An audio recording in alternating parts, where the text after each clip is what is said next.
Have you ever wondered what's actually inside ChatGPT or how an AI can create stunning images from just a few words? Well, behind almost all of today's incredible AI, there's one core technology, one foundational idea called the transformer. It is the engine that kicked off this whole AI revolution, and today we're going to pop the hood and see exactly how it works. All right, so here's our roadmap. First, we're going to jump back in time to see the huge wall AI had run into. Then we'll look at the attention breakthrough that just completely demolished that wall. We'll get into the nitty-gritty of how self-attention actually works, see how all the pieces fit together in the full architecture, and finally, we'll understand why this one idea truly changed, well, everything. So, before the transformer came along, AI language models were seriously stuck. They were facing this fundamental problem, this really frustrating trade-off between actually understanding what a sentence meant and being able to process it quickly. Yeah, this slide nails the dilemma perfectly. On one side, you had these things called RNNs, or recurrent neural networks. Now, they were pretty clever. They read a sentence one word at a time, just like you and I do, so they were great at understanding the order of things. But that was also their biggest weakness. They were agonizingly slow, and worse, if a sentence got too long, they'd literally forget what the beginning was about by the time they reached the end. On the other side, you had CNNs, convolutional neural networks. These guys were fast, I mean lightning fast, because they could process lots of text at once. But they were kind of clueless about the big picture, struggling to connect words that were far apart. So you had this impossible choice. You could get deep context or you could get speed, but there was no way you were getting both. And then 2017 happened. A team of researchers dropped a paper describing a whole new architecture, and it didn't just nudge things forward, it completely blew up the old trade-off. They published it with this super bold, almost provocative title, "Attention is all you need." Think about that claim. They were saying you could just throw out the old ways, you don't need the one word at a time slog of RNNs, you don't need the localized view of CNNs. All you need, they said, is this new mechanism they called attention. And this right here, this was the absolute game changer. For the first time, you had an AI that could look at every single word in a text and understand its relationship to every other word, no matter how far apart they were. And here's the kicker, it could do all of that at the exact same time. It had the deep contextual understanding of an RNN, but with the incredible speed of a CNN. This was, no exaggeration, the holy grail of AI language research. So you have to be asking, how on earth did they pull that off? Well, the magic is all packed into a component called self-attention. It sounds intimidating, I know, but we can break it down with a pretty simple analogy. Okay, stick with me here. Imagine you're trying to understand the word it in the sentence, "The robot picked up the ball because it was heavy." Now, does it refer to the robot or the ball? To figure this out, the model basically becomes a little researcher in a library. For every single word in that sentence, it creates three things. First, a query. The query for it is basically a question.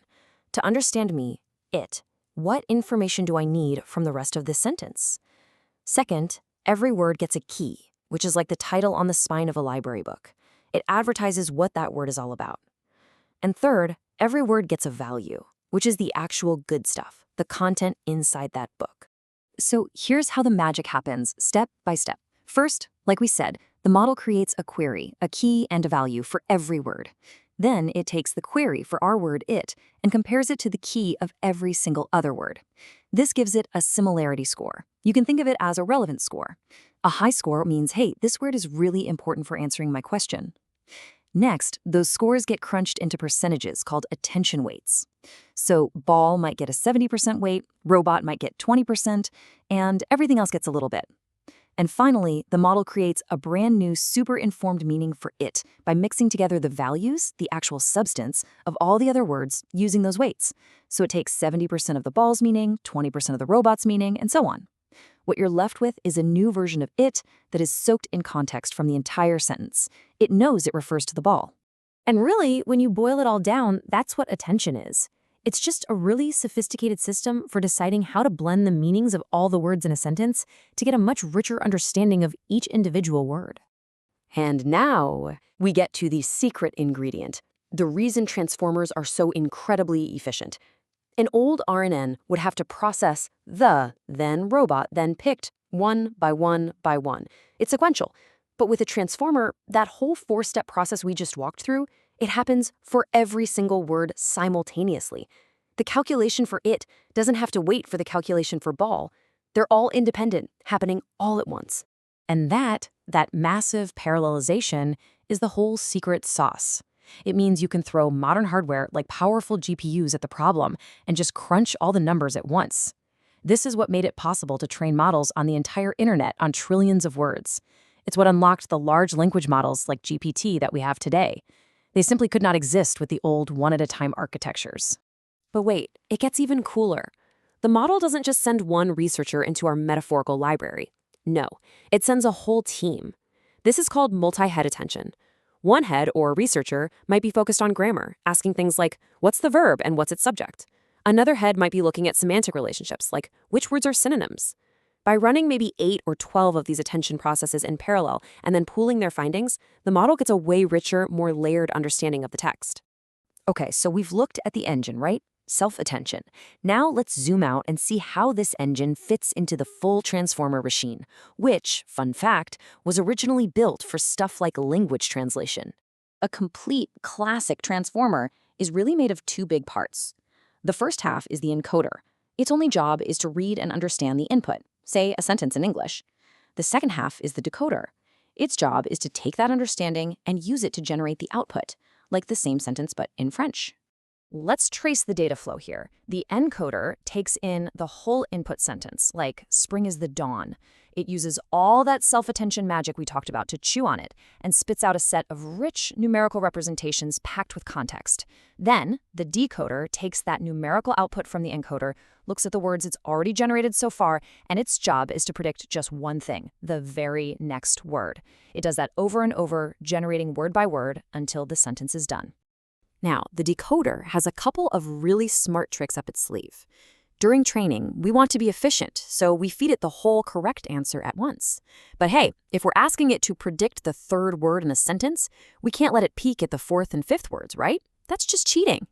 So it uses something called masked self-attention, which basically just puts blinders on, covering up all the future words so it's forced to learn how to predict what comes next honestly. And the second trick is called cross-attention. This is the crucial bridge that connects the two halves of the transformer.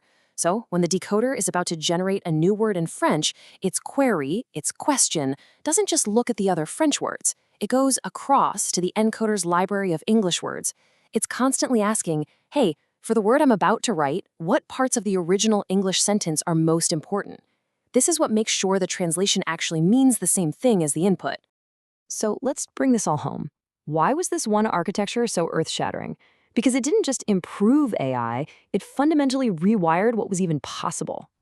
You know, it really boils down to this. The transformer didn't just make AI a little bit better. It unlocked a completely new way to build it. By finally solving that speed versus context problem, it gave models deep, nuanced understanding and the ability to learn from the mind-boggling amount of data on the internet. That combo, powerful self-attention plus massive parallelization, it wasn't just another step. It became the fundamental blueprint for pretty much every major AI model that came after it, from Google's BERT to the entire GPT series that powers the tools so many of us use every day.